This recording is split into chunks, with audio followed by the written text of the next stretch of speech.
For this week's weekly Raw Dog video, I'm going to bring you exactly what I carry every single day. What does my EDC loadout look like? Because you know we got to use those really cool tactical terms. Well, for what it's worth, we'll start off with generally how I dress. Generally how I dress is not necessarily around the gun. I like to just look like a freaking normal person, to be fair. I'm not a police officer anymore, but I can't say that really everything I carry now is any different than what I had before. And the reason being is because of my mindset and how I go into the environment around me, whether it's when I go into work to go sell furnaces or whatever it might be, because I run an HVAC company now. So I don't really change a whole lot of that stuff. We'll start off with a few things out of my pocket. Let's see what I got. iPhone. Androids suck. The only people who use those are drug dealers. Right here. This is an out the front Kershaw knife. I actually don't know what model this is. I just know that it's a really nice knife. It's worked out well. It's held a good blade.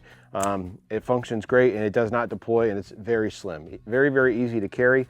In addition to that, the backside here with the point and things like that, if you need to punch a window with it or something like that, you certainly could do that. Wallet-wise, this is an Ekster. I think I actually saw Andrew Schultz talking about this on a podcast, and I'm like, hey, I'm gonna try that. I like the wallet a lot. It deploys my cards and holds that stuff. It's super slim and can hold a few doll hairs if you're looking to do that. But they're little knickknacks I got in my pocket here. My keys. Everybody's got to carry your keys. I carry mine on this blue Alpha, like carabiner clip type deal. I've had it on here for a long time. It makes it super simple. And nowadays, unless you're driving, an older car, you have an intelligent key of some sort, so you don't have to actually put your key in there. So I carry it on there. Never have to worry about my keys. Other than that, sunglasses wise, I really only wear Gatorz. The reason I only wear Gatorz is because I can't break them. They hold up, and these are all new Warhawks. HFS 15 will save you a few bucks on Gatorz sunglasses, and I highly recommend them. I really mean it when I say I only wear Gatorz sunglasses. Anybody that knows me will tell you that I don't wear anything else. I just really like how they fit my face. I like how they hold up. And to be honest, unlike the Oakleys and Costas I've worn, because I've always been a big Costa fan in the past, they don't fall apart, and that's really what means the most, and optically they seem pretty darn good. Now we'll get into some of the more nitty-gritty, more exciting stuff, as I'd like to say. So for my pistol, it is unloaded here, and you'll see it has a healthy dose of tactical lint on it. Well, why does it have that? Well, unlike most people, I know this can hurt feelings, I actually carry my gun every single day. I don't go anywhere without it. I literally don't. I refuse to go anywhere without it. Some of that has to come back to a little bit of my personal experiences as a trooper and things like that, and I frankly just can't go without it. I have forgotten my cell phone, I forgot my wallet, I forgot my pocket knife, you name it, I'll forget it, but I don't ever forget this. And it gets dirty. So the gun still functions fine. This is a Shadow System CR920 XP. Is this the perfect carry gun for everybody? Nope. I have found this though to be just the right option for me.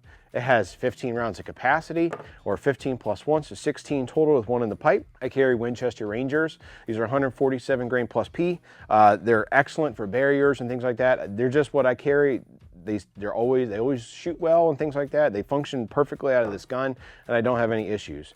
But on my person, I only carry the one magazine in the gun. Now, what I'll do is I'll preface that with saying it depends on what I'm doing. If I feel like I need to carry another magazine, maybe I'm not going to the nicest part of town, okay? I work around Akron or Cleveland or something like that, or maybe I'm in a different setting and I feel like there could be a higher propensity for threats, I'll take 2 magazines, and I'll also add some other items and the right type of clothing without staying away, or while staying away from Verdicts and 511. I don't wear those 2 brands out in public. You look like a cop, you look like a tactical Timmy.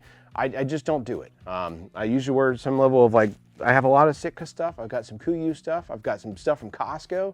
And I'll tell you one thing, $15 for a pair of Costco blue jeans.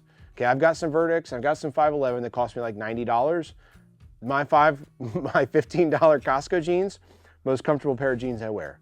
And on top of that, doing what I do nowadays, I get grease on them, I get pipe dope on them, I get whatever it might be, and then I've ruined a $90 pair of jeans. So I just don't wear them. And so I don't have all these extra tactical Timmy pockets that I used to really like. And I found that I'm able to get away with a lot of things and still be, let's say, a protector out in public. So with my CR920 XP, I don't find any degradation in my shooting abilities going to a smaller pistol versus like an MR920 or my 320 I carried for a long time. I found that I shoot this better than a SIG X Macro with a Radiant on it. So for me, it's perfect. I have the enclosed EPS carry on here from Holosun. Great red dot. It's on whatever I want it to be on, and it's been perfect. It's been on this pistol now since this pistol came out.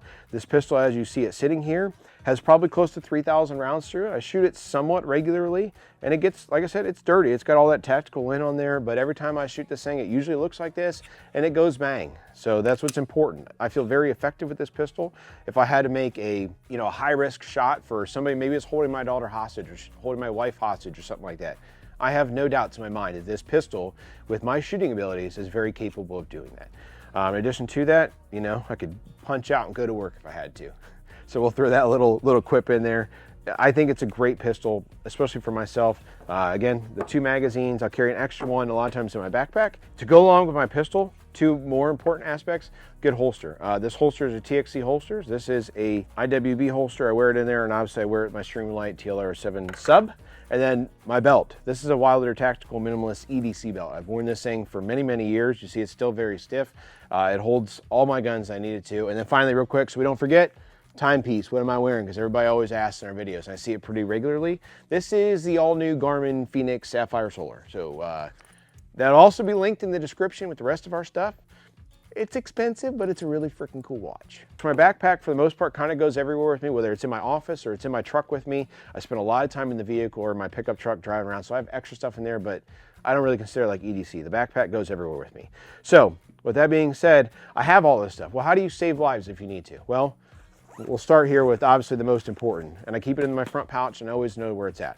This is a Cat T tourniquet. This is from 1110 Gear. They're based out of Ohio, up near Cleveland. They make excellent stuff. I've carried their stuff from day one as a trooper up until now, and I still have it. So obviously I do carry a tourniquet. I have a soft tee in my truck as well, and I also have a rat's tourniquet in there. So if you're not familiar with some tourniquets and how they function or how they may work, I'm gonna look into some of the new stake staff stuff because it's small and I saw it at SHOT Show. But you can't put tourniquets on kids. You can't put them on your dogs. So keep that in mind and understand how to apply an improvised tourniquet or, you know, blood circulation cutoff device. Outside of that, you know, I do have like what's called a blowout kit, because that's what most people know it as. But this is an IFAK. This has chest seals. This has gauze in it. This has wound packing gauze in it. It has everything that you would need to basically save a life. And when I say that, this isn't a boo-boo kit. These aren't boo-boo kits. Like you cut your finger on a piece of paper, a cardboard box with your pocket knife, you know, even a bad cut on with your finger, you ain't gonna die. Okay, this is to save your life if shit hits the fan. Okay, somebody else is dying, they got a sucking chest wound or something like that, you know, and I have an MPA in here, if you don't know what that is, a nasopharyngeal airway tube. I have one of those in here as well. That stuff, you have to understand how to use it or what to do with it. I've been trained on it, and I've been in situations where I've used a tourniquet, I've used wound packing gauze, I've done that stuff in real time, in real life on folks that were dying. Fortunately, my efforts saved their life. Outside of that, what other knickknacks are important here? I don't know. Some Tylenol. I get headaches every now and then. I got some chappy stick in here, a ball cap, you know, a knit cap, gloves, whatever it might be. In here, in addition to that, I do also have like rubber nitrile gloves. Now what I'll tell you is that the ones that usually come in these things, your rubber nitrile gloves, like the ones that are wrapped really tight, they generally fall apart when you go to put them on when crap hits the fan and you have to do it. So kind of keep that in mind. You know, I'm not ever going to advocate for throwing safety out the window when you're dealing with blood. But if somebody's dying, I guess your choice depends on you personally. I'm not going to let somebody die because I have to put gloves on. I guess I said that's me personally. Don't take that advice for what it's worth. Just take it as that's how I feel about it. So you have to live with that. Before I run into the last aspect of my EDC loadout or whatever I might carry, I have my HRT duty handheld. With the duty handheld, I carry this thing pretty regularly. Sometimes it's in my pocket, sometimes it's just in my backpack. It's a great light. It has the Firearm clip on it. It's super bright. And I've noticed too with this thing, I don't get any degradation in the light, let's say, or battery life if I don't charge it every single day or anything like that. Battery life and all that stuff seems fantastic. I use this light a lot for attics and mechanical rooms and things like that. I have it on me, but more importantly, it's a really, really good EDC light because it's very, very bright. On top of all this EDC stuff, the most important tool that nobody talks about on the internet, because it's really not cool to talk about, is what's up here. What's up here in your cranium? What's underneath your skull is your brain. It is the most important tool. It will get you out of nearly every single problem before any of this bullshit does. Okay, and you know, I've made this mention in a prior video. It's the most important thing. Your ability to make decisions when it matters is really all that matters. If you know you need to shoot somebody, you're making the decision up here. It's not just on a whim. You're making that, you know, effective decision to do it. If you know you need to save a life, or you know you need to just evade and escape a situation, then that's what you do. It all depends on what your mentality is going into every single day. You know, I still carry the mentality that I had as a trooper, that if I can save somebody's life, and unfortunately it takes risking mine, then I'm gonna do it. I don't think that's ever gonna go away. My wife knows that, my friends know that. It's just how I'm built at this point, and I can't turn that off, and I'm okay with that.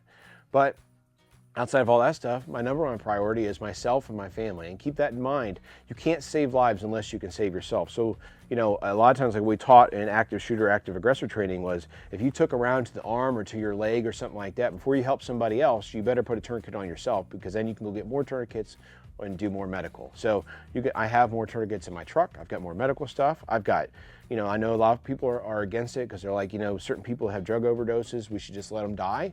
You know, to some extent, I'll be honest, I don't necessarily agree with that, you know, and I don't agree with it because I've saved a lot of people's lives using, you know, Narcan. So I have Narcan in my truck. I have like 12 doses. And quick rabbit hole, 1 dose doesn't work on a fentanyl overdose. 2 doses doesn't work. So you just keep pumping it into them until they come back alive.